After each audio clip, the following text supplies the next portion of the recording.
毕竟这个价格的铝坨坨重新设计肯定是不现实的。但是可以看出，在细节上维咖还是做了一些优化的，比上一款 WK87 真的不是强了一点。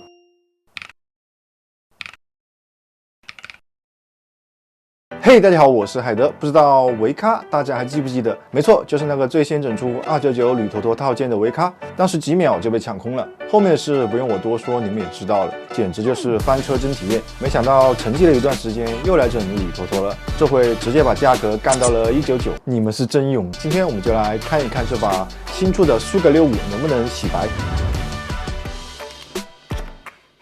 像这种低价铝坨坨拿到手以后，还是要先检查外壳有没有瑕疵。我这把没什么大问题，就是有些地方有点脏脏的，擦擦就好了。这次阳极的质感倒是做出来了，触感会带一点磨砂感。当然，这个价位铝坨坨普遍存在的色差问题它也有，只是维咖这次用的都是比较浅的颜色，在一定程度上缓解了色差的影响。这个挺机智的。FR4定位板这边缘不是澄清啊，这个颜色应该是铜，观感还不错。装了3个定位轴，一般有这种定位轴的套件应该是没有限位柱的，所以装轴的时候需要先把边角装上定位。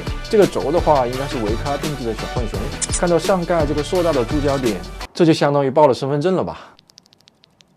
感觉这个定位板卡得有点紧，不知道是孔位有点小，还是轴屁股有点大。旋钮质感还不错，刮到上盖是不太可能的，就是重心高，有点摇杆属性，扭起来倒是还好。插拔挺方便的，内部没有做限位，晃跟这个有一定关系。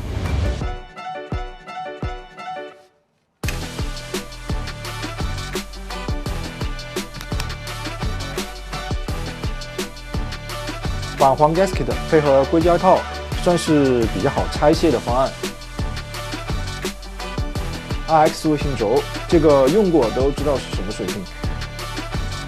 拆开发现两边会存在一定的空腔，边条是固定在底壳上的，这里最好能加一点填充，一是限位，二是加强对声音的限制，让声音更集中一点。不过即使是两边有这么大的空腔，也没有内胆漂移的问题。颈上的 Poron 柔软度和弹性都跟国产的确实是不一样。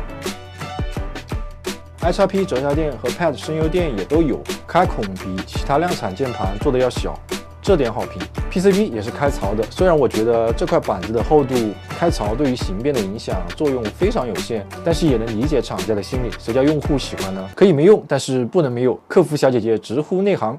这块板子是支持7回和分裂空格的。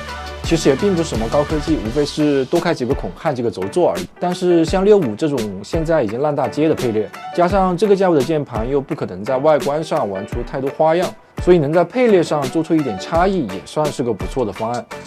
翻过来你会看到 PCB 四角上都贴了橡胶脚垫，起到的作用应该是给四角提供支撑，缓解按压时视角的下陷。不得不说，这个做法虽然简单粗暴，但是确实有效。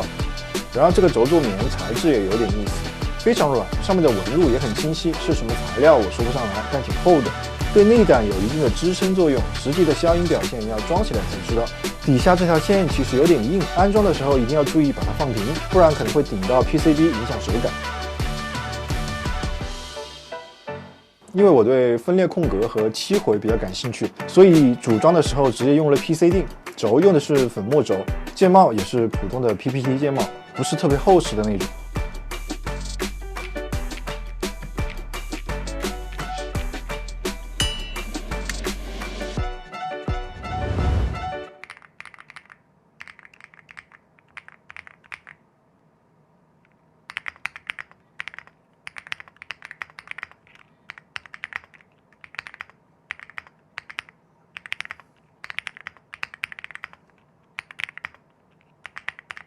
不知道大家觉得这个声音怎么样呢？其实我感觉这个声音跟目前主流的那种闷闷的 HiFi 音不是一个取向，但也还挺好听的，让我听出了一种无眠的感觉，又要比无眠的声音来得干净，比较有自己的味道。不管是内胆还是填充，并没有对声音做一个完整的封闭，尤其是底下这个轴座棉开孔也是比较奔放的，一部分声音可以直接打到底壳反射回来。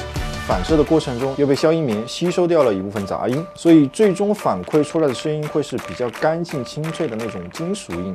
我也不知道这是维咖有意为之还是无心插柳，反正最终获得了一个还不错的结果。本来以为那块厚实的底棉会顶到内胆，手感上意外的还比较软弹，轻轻按压就会有明显的形变。不过也跟我用的 PC 钉有一定关系，四角有了支撑，下线也不会太离谱，在手感这一点上要好过很多铝头头。怎么说呢？综合来说，我感觉维咖这次干得还不错。其实从结构上也能看出，苏格65的方案跟市面上多数低价铝头陀其实是一样的。毕竟这个价格的铝头陀重新设计肯定是不现实的。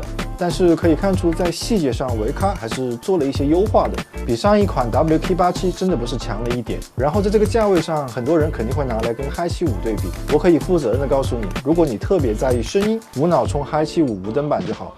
它的声音符合多数人的审美，但如果你不是那么在意声音，无论是质感还是手感，苏格65都比Hi75强了不少，声音也不算差。而是这种金属音不是所有人都能接受的，完全看个人口味。好了，以上就是本期视频的全部内容，感谢大家收看。如果觉得内容还不错，还请点赞、收藏、关注一波。我们下期再见。